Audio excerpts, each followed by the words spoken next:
আসসালামু আলাইকুম। বিসমিল্লাহির রহমানির রহিম। সবাই কেমন আছো?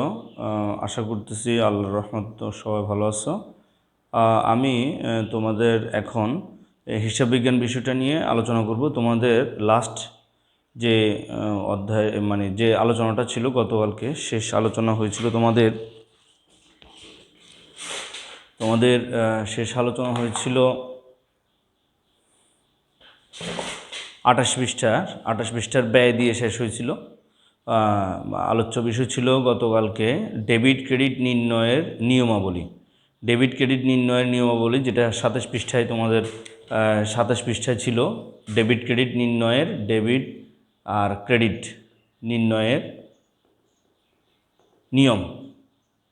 তো ডেবিট ক্রেডিট কীভাবে আমরা নির্ণয় করব সেই বিষয়ে আমাদের আলোচনা হয়েছিল গতকালকে।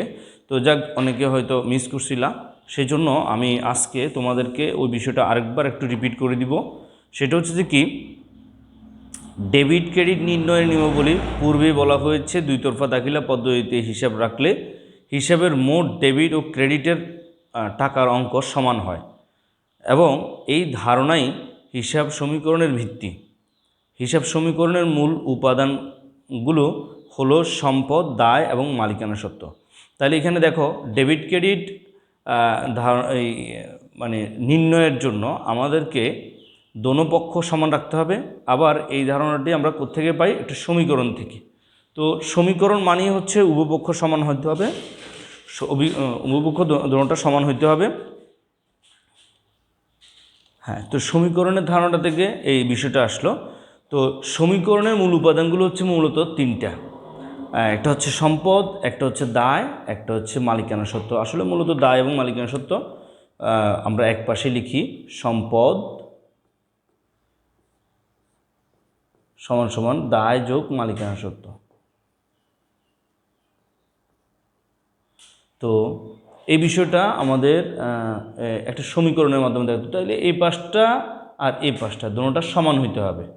তো এখানে আমরা যে জিনিসটা নিয়ে গতকালকে আলোচনা করেছিলাম, তো আমি আজকে আবার কিছুটা ক্লিয়ার করে দিব। সেটা হচ্ছে যে কি, এই বিষয়গুলোর মধ্যে আমরা দেখতে পাই আমাদের কাছে মোট 5টা ধরনের হিসাব বিদ্যমান। একটা হচ্ছে সম্পদ, সেটা আছে। একটা হচ্ছে দায়, তারপর হচ্ছে মালিকানা সত্ত্ব। এখন এই মালিকানা সত্ত্বের ভিতরে দুইটা গুরুত্বপূর্ণ বিষয় আছে, সেটা হচ্ছে আয় এবং ব্যয়। মোট আসলে হিসাব হচ্ছে 5টা। একটা হচ্ছে সম্পদ, একটা দায়, একটা মালিকানা সত্ত্ব, একটা আয় এবং একটা ব্যয়। তো এখানে সম্পদ জিনিসটা কি?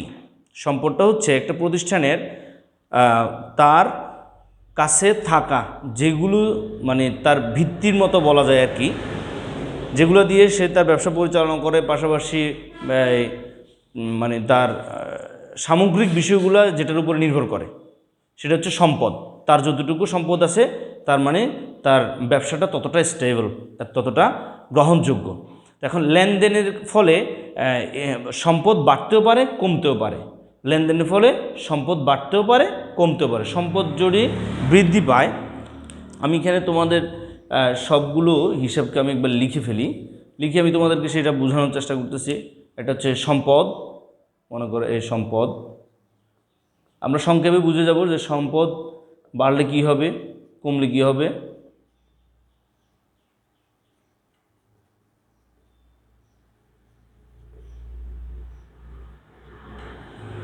সম্পদ, দায়, মালিকানা সত্ত্ব, আয় এবং ব্যয়। সম্পদ বিভিন্ন কারণে, ব্যবসায়িক লেনদেনের কারণে সম্পদ বাড়তেও পারে, সম্পদ কমতেও পারে। হ্যাঁ, তো সম্পদ যদি বাড়ে, আবার বিভিন্ন কারণে সম্পদ কমতেও পারে। দায় বাড়তে পারে, আবার দায় কমতেও পারে। এভাবে প্রত্যেকটা বিষয়, মালিকানা বাড়তে পারে, কমতে পারে, আয় বাড়তে পারে, কমতে পারে, এটা দায় হবে না, ব্যয় হবে, বাড়তে পারে, কমতে পারে। এখন ডেবিট আর ক্রেডিট, কোনটা ডেবিট কোনটা ক্রেডিট?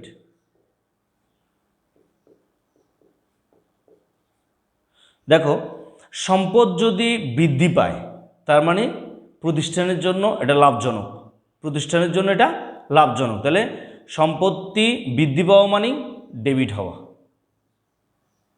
সম্পত্তি বৃদ্ধি পাওয়া মানে ডেবিট হওয়া। এই জন্য বৃদ্ধির ক্ষেত্রে আমরা এখানে ডেবিট লিখতে পারি। আর সম্পত্তি যদি হ্রাস পায় তার মানে সে ক্রেডিট হইল, সেটা প্রতিষ্ঠানের জন্য সম্পত্তি কমে যাওয়াটা আসলে ক্রেডিট সাইড, মানে তার জন্য এটা অত বেশি একটা সুখকর নয়, হ্যাঁ, সম্পদ কমে যাওয়াটা। তো সম্পদ বৃদ্ধি পাইলে কি হবে? ডেবিট হবে। সম্পদ কমে গেলে ক্রেডিট হবে। আচ্ছা, দায় যদি বৃদ্ধি পায়, দায় যদি বাড়ে, তার মানে এটা প্রতিষ্ঠানের জন্য দায়বদ্ধতা। সো সিমিলারিটি মিল করো, এখানে সম্পদ এবং দায় দুটোটাই বিপরীতমুখী, মানে দুটোটা বিপরীতমুখী।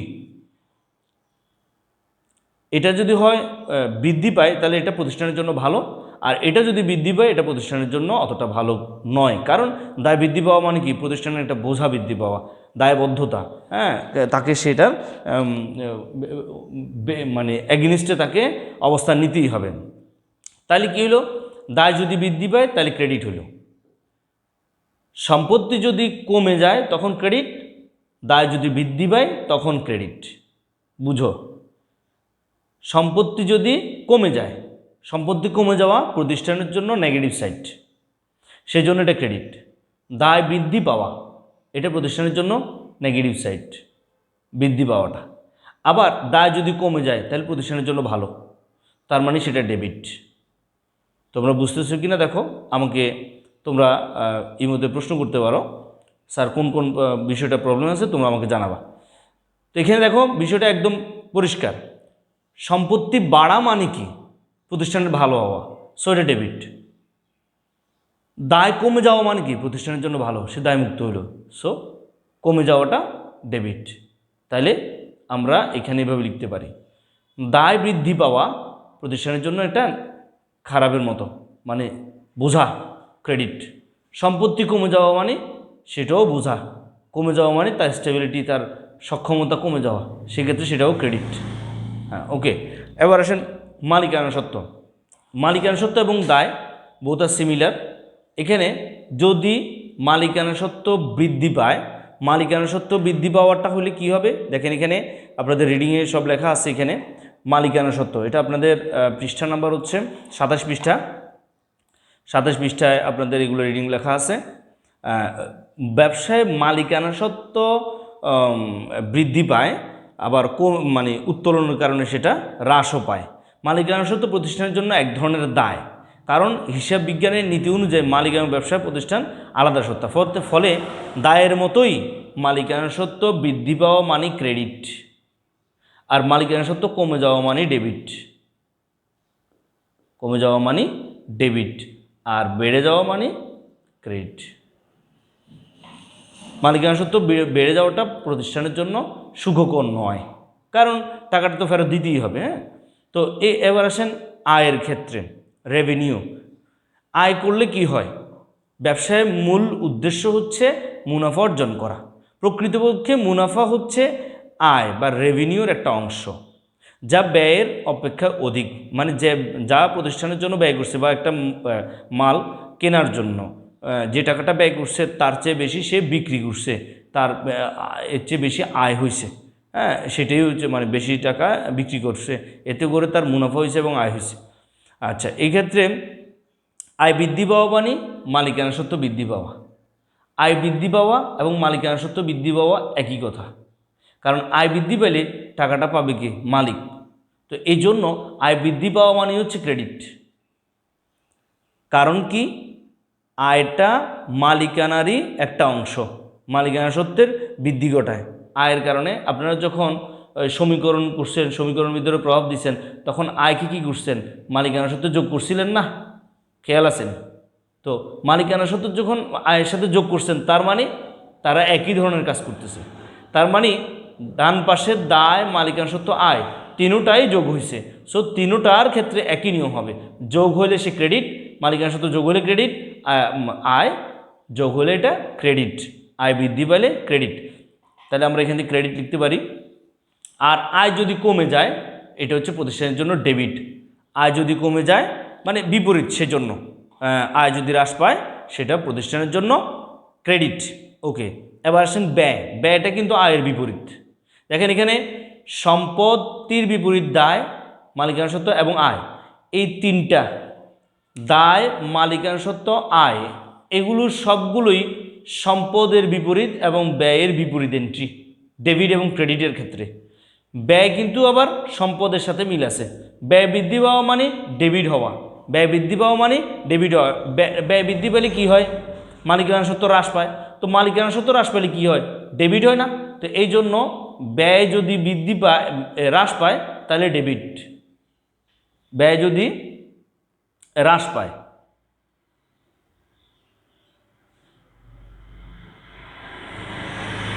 ব্যয় যদি বৃদ্ধি পায় তো ডেবিট, ব্যয় যদি হ্রাস পায় তখন সেটা ক্রেডিট। এই যে ব্যয় যদি বৃদ্ধি পায় তখন কি হবে? ডেবিট হবে। আচ্ছা, ব্যয় বৃদ্ধি পাওয়া মানে কি? মালিকানা সত্ত্ব হ্রাস পাওয়া। আর মালিকানা সত্ত্ব হ্রাস পাওয়া মানে তার ডেবিট হওয়া। কথা বুঝে গেছে? এখানে দেখেন দেখেন এটা সম্পত্তি কমলেও ক্রেডিট, ব্যয় কমলেও ক্রেডিট। সম্পত্তি বৃদ্ধি পেলে ডেবিট, ব্যয় বৃদ্ধি পেলে ডেবিট। দায় বৃদ্ধি পেলে ক্রেডিট, তারপর সম্পত্তি বৃদ্ধি পেলে, দায় বৃদ্ধি পেলে ক্রেডিট, আবার মালিকানা সত্ত্ব বৃদ্ধি পেলে ক্রেডিট, আয় বৃদ্ধি পেলেও ক্রেডিট। দায় যদি কমে যায় সেটা ডেবিট, মালিকানা সত্ত্ব কমে গেলে ডেবিট, আয় কমে গেলে ডেবিট।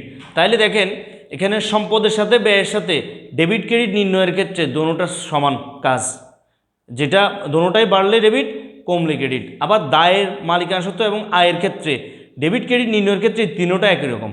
দায় বাড়লে, মালিকানা সত্ত্ব বাড়লে, আয় বাড়লে ক্রেডিট। আর দায় যদি কমে যায়, মালিকানা সত্ত্ব কমে যায়, আয় কমে যায়, তাহলে সেটা ডেবিট। নিশ্চয়ই সবাই বুঝতে পারছেন। আচ্ছা, এরপরে দেখেন আজকে আমরা একটা নতুন বিষয় নিয়ে আলোচনা করব। সেটা হচ্ছে, এগুলো ছিল গতকালকের আলোচনা, আমি আবার রিপিট করে দিলাম। এগুলো আপনারা রিডিং পড়ে নেবেন ভালো করে, আর আলোচনাটা ভালো করে বুঝলে আপনারা খুব সহজে কোনটা ডেবিট কোনটা ক্রেডিট খুব সহজে নির্ণয় করতে পারবেন, কোনো সমস্যা নেই। আমি আবারও বলে দিচ্ছি দরকার হলে। দেখেন আমি চিত্রটা আবার সুন্দর করে এঁকে দিই আপনাদেরকে। এখানে দেখেন সহজভাবে বিষয়টা বুঝবেন, একদম সহজ বিষয়টা। সম্পত্তি যদি বাড়ে কমে, দায় বাড়ে কমে, মালিকানা সত্ত্ব বাড়ে কমে, আয় বাড়ে কমে, ব্যয় বাড়ে কমে। সম্পত্তি যদি বাড়ে ডেবিট, সম্পত্তি কমলে ক্রেডিট। দায় যদি বৃদ্ধি পায় তাহলে ক্রেডিট, আর যদি দায় কমে যায় ডেবিট।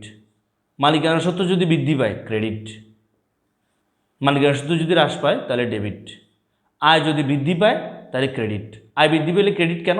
কারণ আয় বৃদ্ধি পাওয়া মানেই মালিকানা সত্ত্ব বৃদ্ধি পাওয়া, সো একই কাজ। আয় যদি হ্রাস পায় তাহলে ডেবিট। তো এটা কেন ডেবিট? কারণ মালিকানা সত্ত্ব হ্রাস পাইছে। আচ্ছা, ব্যয় বৃদ্ধি পেলে ডেবিট।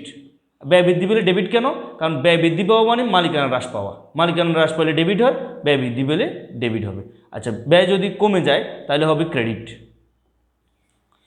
ব্যয় বৃদ্ধি ব্যয় হ্রাস পেলে ক্রেডিট কেন? কারণ ব্যয় হ্রাস পাওয়া মানে মালিকানা সত্ত্ব বৃদ্ধি পাওয়া। ওকে, তাহলে এটা ছিল আপনাদের মূলত গতকালকের বিষয়টা আলোচনা, প্রত্যেকটা হিসাবের আলাদা আলাদা বিষয়। এরপরে দেখেন আপনাদের 28 পৃষ্ঠায় এখানে কিছু লেনদেন দেওয়া আছে। ওই লেনদেন বিষয়ে আমি 12টা লেনদেন দেওয়া আছে, লেনদেনগুলো নিয়ে আমি আলোচনা করে দিব। লেনদেনগুলো আপনারা একটু পড়বেন আমার সাথে সাথে। দেখেন, লেনদেন দুই তরফা দাখিলা পদ্ধতির প্রভাব উদাহরণের সাহায্যে বর্ণনা করা হলো। লেনদেনটা কি দেখেন, জনাব হাসান নগদ 50,000 টাকা মূলধন সরবরাহ এনে, মূলধন স্বরূপ এনে ব্যবসা শুরু করলো। নগদ টাকা, এটা আপনারা আগে থেকেই জানেন, এই বিষয়টা নিয়ে আমাদের সমীকরণে আলোচনা হচ্ছে। তো এখন সমীকরণে তো আমরা ডেবিট ক্রেডিট দেখাই নেই, যা সম্পত্তি বৃদ্ধি কম দেখাইছি। তো এখানেও আপনি দেখেন, দেখলে অটোমেটিক ডেবিট ক্রেডিট বসাই দিতে পারবেন। দেখেন কি বলছে, প্রথম অঙ্কটা দরকার করলে আপনারা এইভাবে করেন, আমি যেভাবে করছি। এটা আসলে অঙ্কের কোনো প্যাটার্ন না, আমরা বোঝার জন্য এভাবে করতেছি। এখানে মনে করেন মালিক নগদ টাকা দিয়া ব্যবসা শুরু করছে মূলধন নিয়ে, তাহলে আমরা নগদে কোথায় বসাই? সম্পদে বসাই। তাহলে এখানে 50,000 টাকা এখানে যোগ হবে, এখানে 50,000 টাকা যোগ হইল ডেবিট করে। তার মানে কি, নগদ টাকা বাড়ছে, দ্যাট মিনস এটা 50,000 টাকা ডেবিট। নগদ দান, এটা হিসাবটা এইভাবে, নগদ দান হিসাব ডেবিট। এরপরে আচ্ছা, আমরা এইভাবে না করে আমরা ওই মূলত অঙ্কের যেভাবে নিয়ম আছে ওইভাবে করি, কিন্তু এতগুলো আটানো যাবে না। হ্যাঁ, জাবেদার বা ডেবিট ক্রেডিট নির্ণয়ের এখনও অবশ্য জাবেদা আসে নাই, সেজন্য আমরা জাবেদা যাব না। তো এখানে ডেবিট ক্রেডিট নির্ণয়ের জন্য দেখেন প্রথমে আপনি সিরিয়াল নাম্বারটা দিবেন, এরপর হচ্ছে হিসেবের নাম সহ এখানে ডেবিটের টাকা, এখানে ক্রেডিটের টাকা। তো এখানে অবশ্য যদিও ওইভাবে টাকার কথা বলতেছেন, এখানে কারণগুলো ব্যাখ্যা করতে বলতেছে আর কি, কোনটা কী কারণ। তো এই বিবরণ, এটা হচ্ছে তারিখ বা সময়, তারিখ বা সিরিয়াল নাম্বার, এটা ডেবিট, এটা ক্রেডিট। আচ্ছা, টাকা। আচ্ছা যাই হোক, 1 নম্বরে আমরা কি পাইতেছি? নগদান হিসাব ডেবিট, কারণ নগদ টাকা প্রতিষ্ঠানে ঢুকছে, সম্পত্তি বৃদ্ধি পাইছে, সম্পত্তি বৃদ্ধি পাইল। হ্যাঁ, এখানে আমাদের অ্যামাউন্টটা লেখাটা জরুরি না, আমি এখানে ওই সম্পত্তি বৃদ্ধি কম জিনিসটা লিখিয়ে দিই, তাহলে আপনাদের জন্য সহজ হবে। হ্যাঁ, এখানে সম্পদ বৃদ্ধি, সম্পত্তি বৃদ্ধি পাইছে, সম্পত্তি বৃদ্ধি পাওয়া মানে ডেবিট হওয়া। ওকে, এবার আসেন মালিকানা সত্ত্ব মূলধন হিসেবে আনছে, তাহলে মূলধন হিসেবে ক্রেডিট। মূলধন বাড়লে কি হয়? ক্রেডিট হয়। মূলধন বাড়লে, মূলধন বাড়ছে না প্রতিষ্ঠানে, টাকাটা আসার কারণে আমরা মালিকানা সত্ত্ব লিখছিলাম না, মূলধন হিসেবে যোগ করে দিয়েছিলাম। সো মূলধন, তাহলে এটা কি হলো? মালিকানা সত্ত্ব।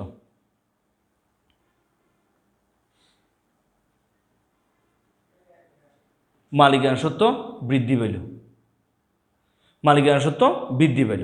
ওকে, প্রথম এন্ট্রিটা শেষ। দ্বিতীয় এন্ট্রিটাতে আসেন, অফিসের জন্য আসবাবপত্র ক্রয় করা হলো। অফিসের জন্য আসবাবপত্র ক্রয় করা হলো। তো অফিসের জন্য আসবাবপত্র ক্রয় করছেন, ভালো কথা। ক্রয় করলে টাকা চলে যায় না? ব্যয়, ব্যয় হলে কি হয়? মালিকানা সত্ত্ব থেকে বিয়োগ হয়। খেয়াল আছেন, মালিকানা সত্ত্ব থেকে বিয়োগ হওয়া মানে সেটা ডেবিট হওয়া। মালিকানা সত্ত্ব থেকে কমে যাওয়া, মালিকানা সত্ত্ব যদি যদি কমে যায়, তাহলে আমরা এতক্ষণ কী লিখছিলাম? ডেবিট লিখছিলাম। তার মানে আসবাবপত্র, ও আচ্ছা, এখানে সরি, আমার একটা জিনিস একটু ভুল হয়েছে, সেটা হচ্ছে এটা তো ক্রয় নয়, এটা হচ্ছে আসবাবপত্র ক্রয়। তো আসবাবপত্র ক্রয় একটা কি? সম্পদ। সো সম্পত্তি বাড়ছে, ডেবিট। আসবাবপত্র হিসাব ডেবিট। এটা যদি আমি যেটা বলতে লাগছিলাম ওটা হচ্ছে ক্রয়ের ক্ষেত্রে। আচ্ছা, তাহলে সম্পত্তি বৃদ্ধি পেল, সম্পত্তি বৃদ্ধি। আচ্ছা, নগদ টাকা চলে গেছে না? নগদান হিসাব ক্রেডিট। নগদ টাকা চলে যাওয়ার কারণে আমার সম্পদ কমে গেছে। তো সম্পদ কমে যাওয়া কি হয়? ক্রেডিট হয়। এই যে সম্পদ হ্রাস। বুঝতে পারছেন নি সবাই? এই দেখেন, এখানে বিষয়টা সহজ। আসবাবপত্র কিনছেন, এই জন্য প্রতিষ্ঠানে আপনার আসবাবপত্র বৃদ্ধি পাইছে, মানে সম্পত্তি বৃদ্ধি পাইছে, এই জন্য সে ডেবিট। আবার আসবাবপত্র কেনার জন্য আপনি নগদ টাকা আপনার পকেট থেকে চলে গেছে, তাহলে সেটা কি হলো? সেটা ডেবিট, ক্রেডিট হয়ে গেল, মানে টাকাটা আপনার কাছে চলে গেল, তার মানে সম্পত্তি হ্রাস। আচ্ছা, 3 নম্বরটা কি? কর্মচারীদের বেতন প্রদান। কর্মচারীদের বেতন প্রদান। তো কর্মচারীদের বেতন এটা কি? একটি খরচ। তো আমরা কিছুক্ষণ আগে কি দেখছিলাম? ব্যয় বৃদ্ধি পেলে ডেবিট হয়, ব্যয় বৃদ্ধি পেলে ডেবিট হয়। এখানে আপনাদের বোঝার জন্য দরকার আমি আবার লিখে দিই পাশ দিয়া, সম্পদ এখানে বাড়লে, বাড়লে কমলে, দুইটা অপশন রাখলাম আমি। হ্যাঁ, এরপরে দেখেন সম্পদ যদি বাড়ে তাহলে কি হয়?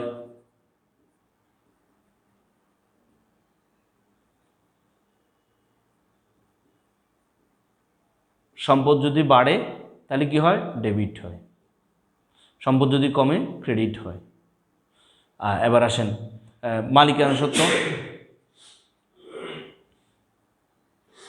মালিকানা সত্ত্ব যদি বৃদ্ধি পায় তাহলে কি হয়? ক্রেডিট হয়। আর কমলে ডেবিট হয়। তারপর খরচ বা ব্যয়, ব্যয় যদি বাড়ে তখন হবে ডেবিট, কমলে ক্রেডিট। তারপর আয়, আয় যদি বাড়ে তাহলে হবে ক্রেডিট, আয় যদি কমে তাহলে হবে ডেবিট, বিপরীতমুখী অবস্থা। তারপর হচ্ছে দায়, দায় যদি বাড়ে তাহলে হবে ক্রেডিট, দায় যদি কমে তাহলে হবে ডেবিট। এরকম একটা বক্স আপনারা নিজেরা তৈরি করতে পারেন নিজেদের মন মতো করে, এটা আপনাদের সুবিধার জন্য আপনারা রাখতে পারেন।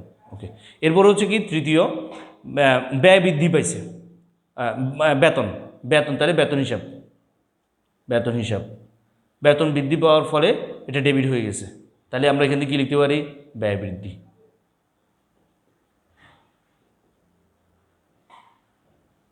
ব্যয় বৃদ্ধি পেল। আচ্ছা, বেতন দেওয়ার কারণে আমার নগদ টাকা চলে গেছে, নগদান হিসাব আচ্ছা, নগদ টাকা চলে যাওয়া মানে কি? সম্পত্তি কমে গেছে, তার মানে ক্রেডিট। সম্পদ হ্রাস, সম্পত্তি হ্রাস পাওয়ার কারণে ক্রেডিট। নগদান হিসাব, নগদ টাকা চলে গেছে, নগদ টাকা চলে যাওয়া মানে আপনার সম্পদ কমে গেছে, তো সম্পদ কমে যাওয়া মানে ক্রেডিট। আসেন এবার 4 নাম্বার কি বলে। 4 নাম্বার হচ্ছে পণ্য ক্রয়, যেটা আমি কিছুক্ষণ আগে বলতে রাখছিলাম বলে। পণ্য ক্রয়, ক্রয় করার কারণে আমার খরচ বৃদ্ধি পেল। তো খরচ বৃদ্ধি পাওয়া মানে কি? ডেবিট হওয়া। হ্যাঁ, ডেবিট হওয়া। তাহলে আমরা কি লিখব? ক্রয় হিসাব। আপনাদের খেয়াল আছে নিশ্চয়ই যে আমরা যখন ক্রয় হিসাবের এই অঙ্কটা যখন আমরা সমীকরণে, হ্যাঁ, আমরা যখন আগে আলোচনা করেছিলাম সেখানে ক্রয় হিসাব যখন আমরা বের করেছিলাম তখন কি করেছিলাম যে এই মালিকানা সত্ত্বে সেটা দিয়ে বিয়োগ করে দিয়েছিলাম ব্যয় হিসাবে লিখে, ব্যয় লিখে। তো ঠিক এখানেও একই অবস্থা, ব্যয় বৃদ্ধি পাওয়ার কারণে এটা ডেবিট হয়ে গেল। ডেবিট হওয়া মানে কি? মালিকানা সত্ত্ব হ্রাস পাওয়া, এই যে মালিকানা সত্ত্ব হ্রাস পাওয়া, তো খরচ বৃদ্ধি পাওয়া মানে ডেবিট। আচ্ছা, এরপর হচ্ছে ক্রয় হিসাব ডেবিট, নগদান হিসাব ক্রেডিট, কারণ নগদ টাকা চলে গেছে। তো হিসাব কিন্তু দুইটা, একটা হচ্ছে ক্রয় হিসাব, একটা হচ্ছে নগদ হিসাব, কারণ আমরা জানি যে কোনো হিসাবের দুইটা সত্তা। আচ্ছা, নগদান হিসাব এবার হলো ক্রেডিট, কারণ কি? সম্পদ হ্রাস পেয়েছে, সম্পদ হ্রাস পেয়েছে। ব্যাংকে জমা দেওয়া, 5 নাম্বার, ব্যাংকে জমা দেওয়া হলো 25,000 টাকা।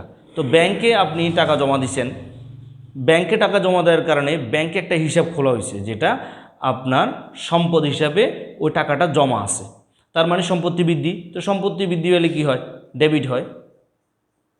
সম্পত্তি বৃদ্ধি পেলে সেটা ডেবিট। ওকে, এরপরে হচ্ছে ব্যাংকে যে আপনি হিসাবটা খুলছেন, টাকা কোথায় পেয়েছেন? আপনি আপনার ক্যাশ থেকে টাকা নিয়ে গেছেন, তার মানে আপনার ক্যাশের টাকা কমে গেছে, তার মানে নগদ যে অর্থটা ছিল সেটা আপনার হিসাব মানে এই সম্পদ ছিল, সেই সম্পদটা আপনার কমে গেছে, নগদ সম্পদটা কমে গেছে। যদিও ব্যাংকে আপনার সম্পত্তি বৃদ্ধি পেয়েছে, কিন্তু হাতে নগদের যে টাকাটা ছিল সেটা কমে গেছে, যার কারণে সম্পত্তি বৃদ্ধি নয়, হ্রাস পেল। ওকে, এরপর হচ্ছে 6 নাম্বার। 6 নাম্বার কি বলছে? পণ্য বিক্রয় করা হলো, পণ্য বিক্রয়ের ফলে আপনার কি হলো? টাকা আয় হয়েছে। পণ্য বিক্রি করলে টাকা আসে, তার মানে আয় বৃদ্ধি পাইছে, আয় বৃদ্ধি পাইলে কিন্তু ক্রেডিট।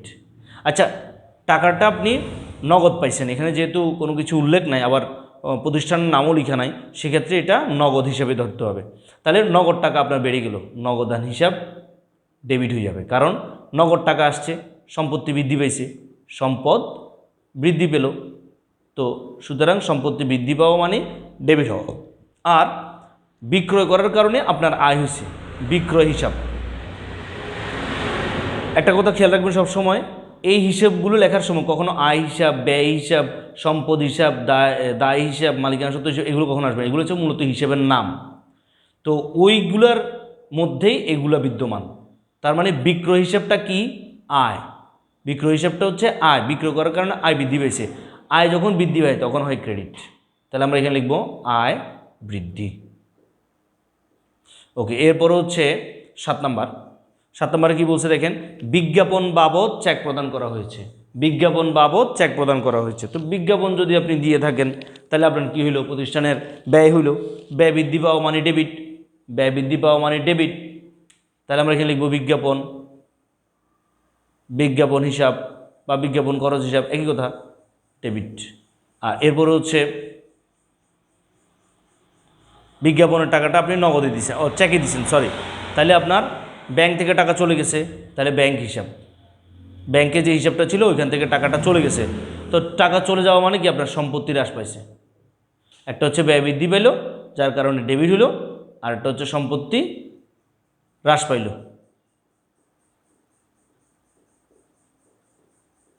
যার কারণে ক্রেডিট হলো। ওকে, এরপর হচ্ছে 8 নাম্বার। 8 নাম্বার কি বলছে দেখেন, কমিশন পাওয়া গেল 3,000 টাকা। কমিশন পাওয়া গেল কত? 3,000 টাকা। তো কমিশন একটা কি? আয়। আয় যদি বেড়ে যায় কি হয়? ক্রেডিট হয়। খেয়াল আছে তো? এই দেখেন, আয় যদি বেড়ে যায় তখন কি হয়? ক্রেডিট হয়। তো কমিশন পাওয়ার কারণে টাকা আসছে না, তার মানে নগদান হিসাব, নগদ টাকা বেড়ে গেছে, সম্পত্তি বেড়ে গেছে, নগদান হিসাব ডেবিট।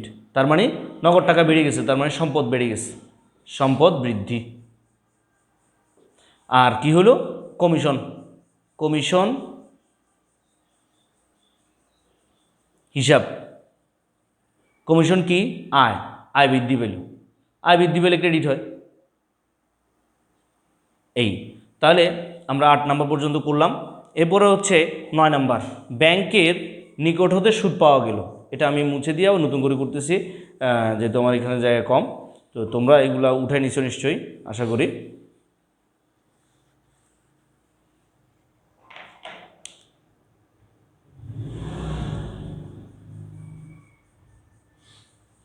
হ্যাঁ, তারপর হচ্ছে আমাদের কত নম্বর? 9 নম্বর, ব্যাংকের নিকট হতে সুদ পাওয়া গেল, মানে আপনি ব্যাংকে রাখছেন, সুদ পাইছেন, সুদ খাইছেন।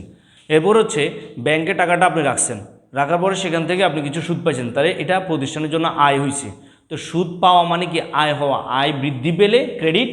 আর আপনি টাকাটা পাইছেন, টাকাটা ব্যাংকের সুদের টাকাটা সরাসরি হ্যান্ড ক্যাশ দেয় না, সে আপনার অ্যাকাউন্টে টাকাটা জমা দিয়ে দিছে।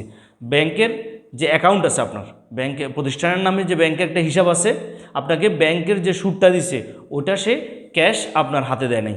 এটা স্বাভাবিকত নিয়ম অনুযায়ী যদি ক্যাশ দিত তাহলে ক্যাশ লিখে দিত, ক্যাশ যেহেতু লেখে নাই, মানে নগদ টাকা যেহেতু লেখে নাই, তাহলে আপনাকে এটা ধরেই নিতে হবে ওই টাকাটা আপনার ব্যাংক অ্যাকাউন্টে অটোমেটিক্যালি যোগ হয়ে গেছে। তাহলে হবে কি? ব্যাংক হিসাব ডেবিট।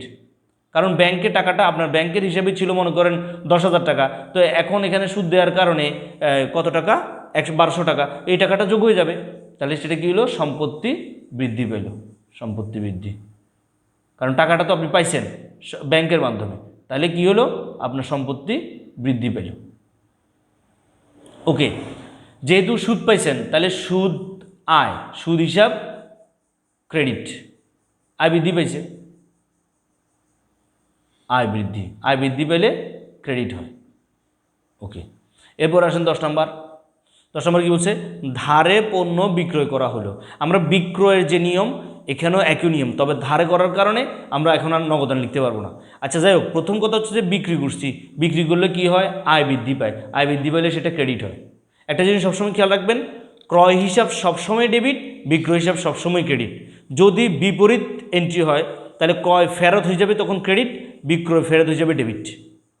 বিক্রয় ক্রয় সবসময় ডেবিট, ক্রয়টা সবসময় ডেবিট হিসেবে থাকবে আর বিক্রয়টা সবসময় ক্রেডিট হিসেবে থাকবে। আসেন, ধারে বিক্রি করছেন। আচ্ছা, ধারে যদি না করে আপনি যদি নগদে বিক্রি করতেন, তার মানে টাকাটা আসছে পকেটে, এটা একটা সম্পদ। আচ্ছা, টাকাটা আপনার পকেটে এখন আসে নাই, কিন্তু সে বলছে আপনাকে টাকাটা দিবে, তার মানে কি? দেনাদার সৃষ্টি হয়েছে, তার মানে দেনাদার হিসাব ডেবিট। কারণ দেনাদার বৃদ্ধি পাওয়া মানে কি? সম্পত্তি বৃদ্ধি পাওয়া, আর সম্পত্তি বৃদ্ধি পাওয়া মানে কি? ডেবিট হওয়া। তাহলে আমরা এখানে লিখবো দেনাদার। যদি প্রতিষ্ঠানের নাম লিখে দিত তাহলে আমরা সেখানে কিছুটা লিখতাম দেনাদার হিসাব ডেবিট, যেহেতু সম্পত্তি বৃদ্ধি পেল। নগদ টাকা আসে না, ঠিক আছে, যে কোনো একটা পারপাসে হিসাবটা আপনি পাইছেন তো শেষ, তার মানে টাকাটা আপনি পাবেন, সমস্যা নাই, এটা সম্পদ হিসেবে জমা আছে। এরপর হচ্ছে যেহেতু দেনাদার হিসাব ডেবিট, এরপরে হবে বিক্রয় হিসাব ক্রেডিট, কারণ বিক্রয়ের মাধ্যমেই দেনাদারটা সৃষ্টি হয়েছে। আর বিক্রয় মানে আয়, আয় যদি বেড়ে যায় তাহলে কি হয়? ক্রেডিট হয়। ওকে, এরপরে হচ্ছে 11 নম্বর। 11 নম্বর কী বলছে? দেখেন, ভাড়া বাবদ চেক প্রদান করা হইলো 6,000 টাকা। ভাড়া কি? একটা খরচ প্রতিষ্ঠানের জন্য, তো খরচ বৃদ্ধি পেলে কি হয়? খরচ বৃদ্ধি পেলে কি হয়? ডেবিট হয়। সো এটার নাম কি? ভাড়া। ভাড়া হিসাব ডেবিট, তার মানে ব্যয় বৃদ্ধি পেল এটা। আচ্ছা, ভাড়াটা আপনি কি ক্যাশ টাকায় দিচ্ছেন? যদি ক্যাশ টাকা দিতেন নগদান হিসাব ক্রেডিট হইতো, সম্পত্তি চলে গেছে। আচ্ছা, আপনি ক্যাশে দিচ্ছেন না, দিচ্ছেন কিসে? ব্যাংকের মাধ্যমে, মানে চেক দিচ্ছেন, তার মানে ব্যাংক থেকে টাকাটা চলে গেছে, তাহলে আপনার ব্যাংকের যে হিসাবটা ছিল ওইটা এখন ক্রেডিট হয়ে গেছে, কারণ ব্যাংকের টাকাটা ছিল সম্পদ, এখন টাকাটা সম্পদ কমে গেছে, সম্পদ কমে গেলে ক্রেডিট হয়, সম্পদ হ্রাস। ওকে, এরপর হচ্ছে 12 নম্বর, ব্যবসায়ের প্রয়োজনে ব্যাংক থেকে উত্তোলন করছেন। ব্যবসায়ের প্রয়োজনে ব্যাংক থেকে উত্তোলন করছেন, ব্যাংক থেকে উত্তোলন। এই উত্তোলন, একটা জিনিস খেয়াল রাখবেন, এই উত্তোলন কিন্তু আমরা যে উত্তোলন হিসাব, মালিকানা সত্ত্বের উত্তোলন হিসাব, সেটা এটা নয়। এটা হচ্ছে মানে ব্যাংক থেকে টাকা উঠে আনছেন, এই জিনিসটাকে বুঝাইছে, জাস্ট একটু অন্য ভাষায় লিখছে যে উত্তোলন। সো ব্যাংক থেকে টাকাটা ক্যাশে আসছে, যেভাবে ক্যাশ থেকে টাকা নিয়ে ব্যাংকে রাখছেন তখন ব্যাংক হিসাব ডেবিট, নগদ হিসাব ক্রেডিট হয়েছে। এখন ব্যাংক থেকে টাকাটা নিয়ে এসে আপনি ক্যাশে রাখছেন, তাহলে উল্টা, নগদ টাকা আপনার ক্যাশে ঢুকছে, তাহলে নগদান হিসাব নগদান হিসাব, প্রতিষ্ঠানের যে নগদ লেনদেনটা, মনে করেন প্রতিষ্ঠানের আজকের আগে নগদ টাকা ছিল 10,000 টাকা, এখন আপনি ব্যাংক থেকে টাকা নিয়ে আসছেন কোনো কারণে 5,000 টাকা, তাহলে নগদে এখন কত? 15,000 টাকা হয়েছে। ক্যাশ এখন গুণে দেখবেন 15,000 টাকা হয়েছে, তাই না? কিন্তু চেক মানে ব্যাংকে যে টাকাটা ছিল সেখান থেকে তো আপনি টাকা উঠে নিয়ে আসছেন, তাহলে ব্যাংকে টাকা কমে গেছে না? সো এই যে ব্যাংক হিসাব ক্রেডিট। সম্পত্তি বৃদ্ধি পেল, আবার সম্পত্তি হ্রাস পেল।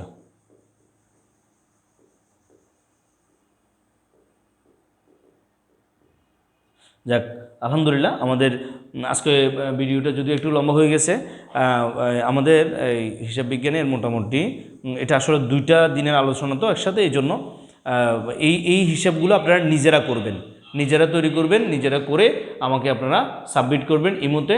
ধন্যবাদ সবাইকে, ভালো থাকবেন।